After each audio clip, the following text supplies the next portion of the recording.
Assalamualaikum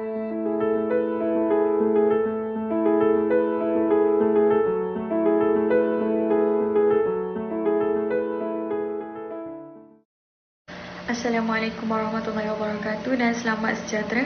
Saya Siti Nurfarin binti Muhammad Jamal akan menjelaskan serba sedikit berkenaan dengan novel Lieutenant Adnan ini. Antaranya saya akan menjelaskan berkenaan dengan latar belakang penulis serta sinopsis novel Lieutenant Adnan ini. Latar belakang penulis adalah nama sebenar beliau merupakan Abdul Latif Talib.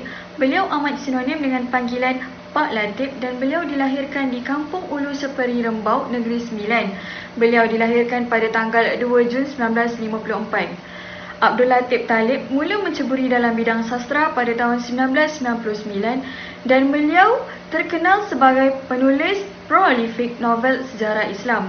Dan antara pencapaian beliau adalah beliau telah mendapat tempat pertama dalam peraduan menulis sastra dan budaya Sarawak dan hadiah sastra utusan pada tahun 2005. Beliau turut mendapat tempat ketiga hadiah sastra kumpulan utusan Exxon Mobil pada tahun 2005 bagi kumpulan novel remaja. Dan beliau turut mendapat pingat khidmat cemerlang masyarakat.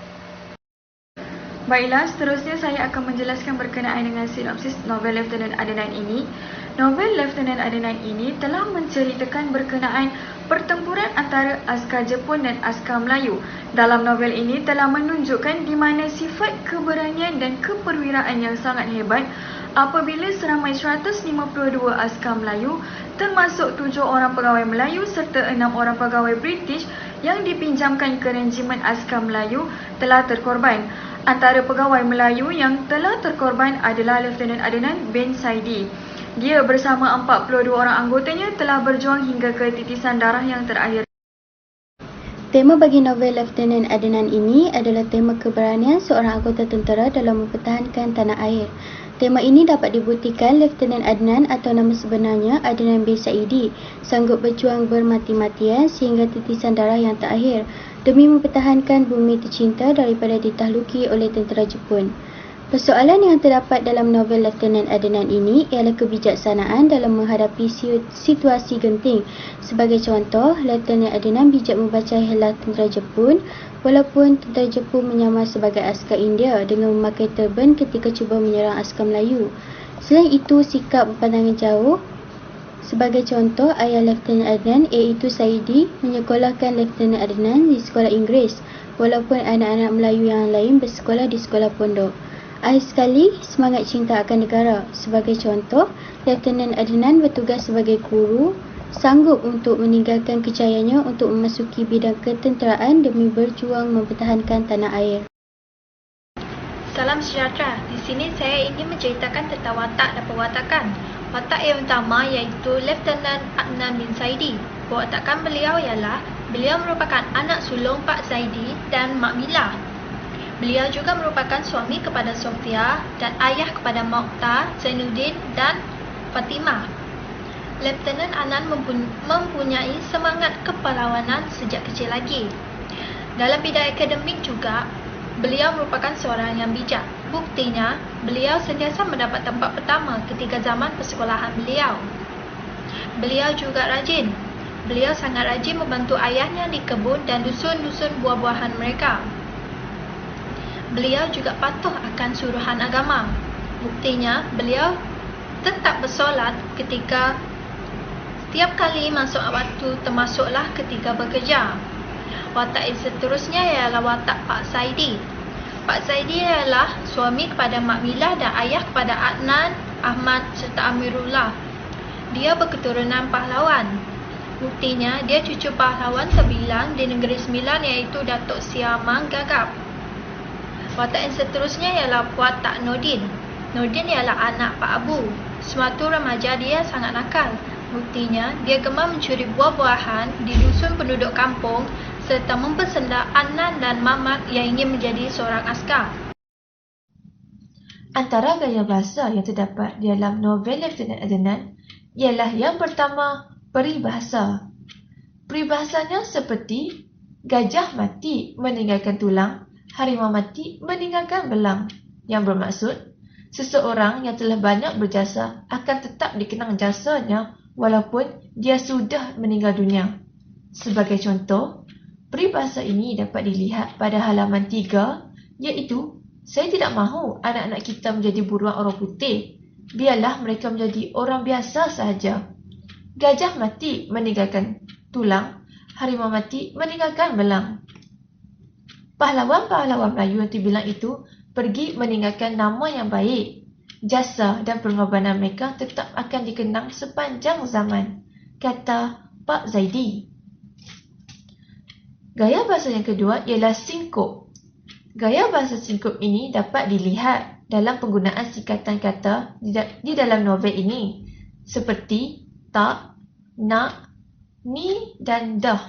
Sebagai contoh, petikan di dalam novel ini seperti cakap orang putih pun tak betul, macam mana nak bersyarah?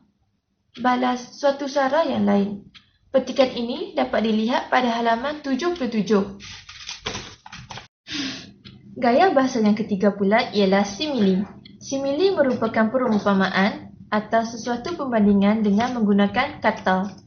Penggunaan gaya bahasa simili dapat dilihat pada novel ini pada kata seperti bagai, umpama dan macam. Sebagai contoh, petikan di dalam novel ini ialah asyik tidur macam ular sawah. Petikan ini dapat dilihat pada halaman 13. Bagi binaan plot, terdapat 4 peringkat iaitu permulaan, perkembangan, klimaks dan peleraian. Pada peringkat permulaan, Adnan dibesarkan oleh kedua orang tuanya iaitu Pak Saidi dan Mak Mila. Adnan mendapat pendidikan awal di sekolah Inggris di Pekan Sungai Ramal bagi melayakan dirinya menyertai tentera Melayu di Port Dickson. Adnan kemudiannya berkahwin dengan Sofia dan mendapat 3 orang anak sebelum Perang Dunia Kedua tercetus. Pada peringkat perkembangan, Jepun mula mendarat di Kota Baru, maka tercetuslah Perang Dunia Kedua. Lieutenant Adnan dan pasukannya ke Pasir Panjang dan Bukit Candu bagi menyekat kemarahan tentera komunis ini. Pada waktu itu, pasukan Lieutenant Adnan berjaya memaksa tentera Jepun untuk berundur. Pada peringkat klimaks pula, pertahanan di Bukit Candu telah tewas.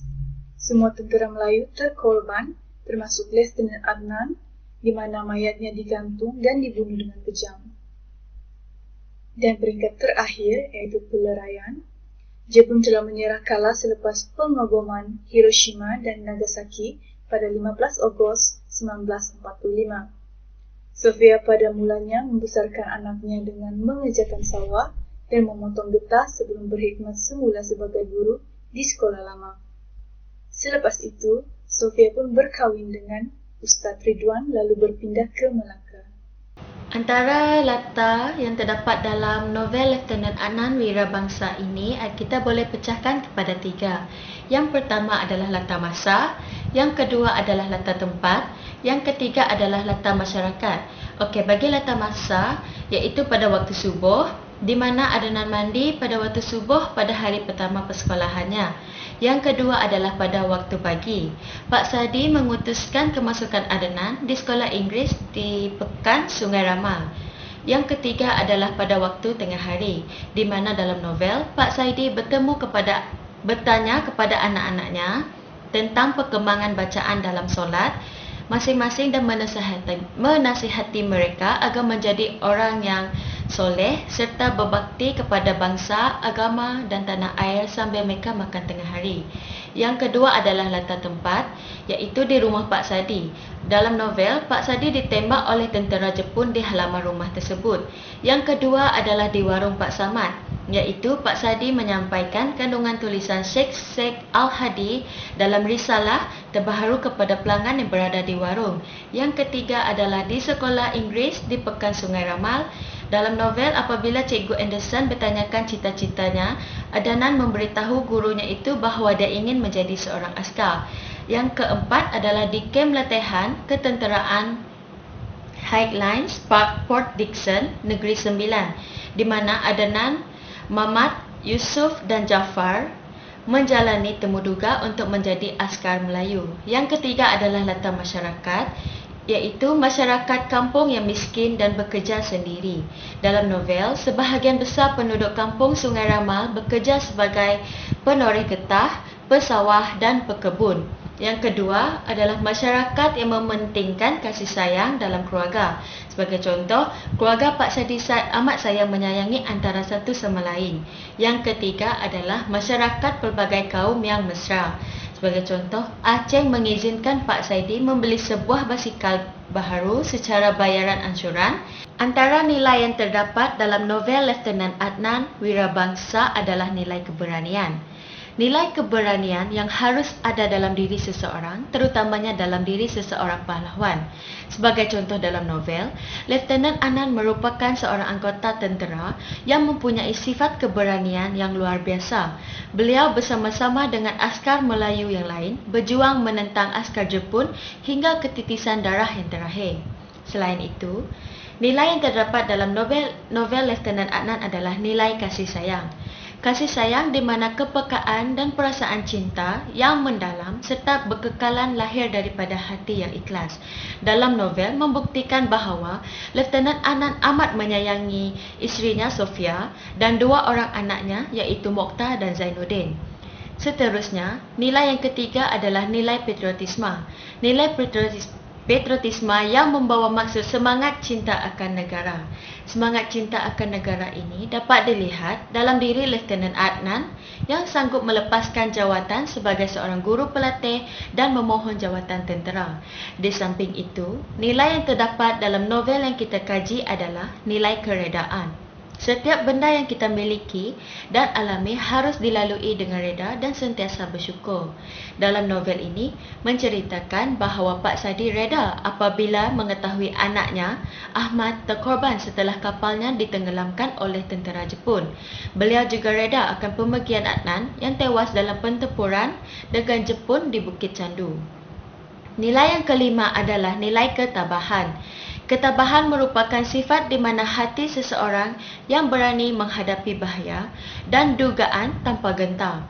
Sebagai contoh, isteri kepada Lieutenant Adnan iaitu Sofia sangat tabah dalam menghadapi dugaan dengan menjaga anak-anaknya seorang diri setelah peninggalan suaminya Lieutenant Adnan. Akhir sekali, nilai yang terdapat dalam novel ini adalah nilai keprihatinan. Sikap belas kasihan yang mendalam terhadap sesuatu dan seseorang. Sebagai contoh, Pak Saidi sekeluarga pergi ke tempat berlangsungnya pertandingan pidato bahasa Inggeris.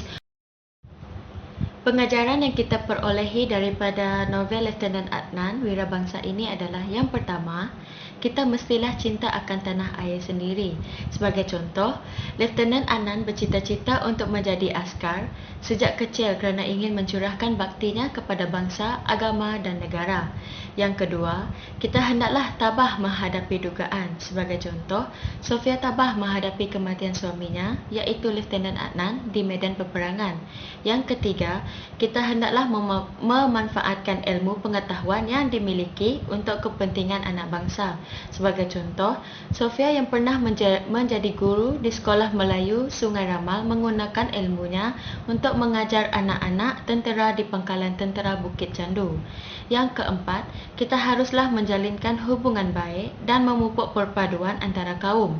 Sebagai contoh, Aceh memberi wang kepada Adnan sebagai sedekah sewaktu melihat Adnan dalam perjalanan menghadiri temu duga tentera. Sekian, terima kasih.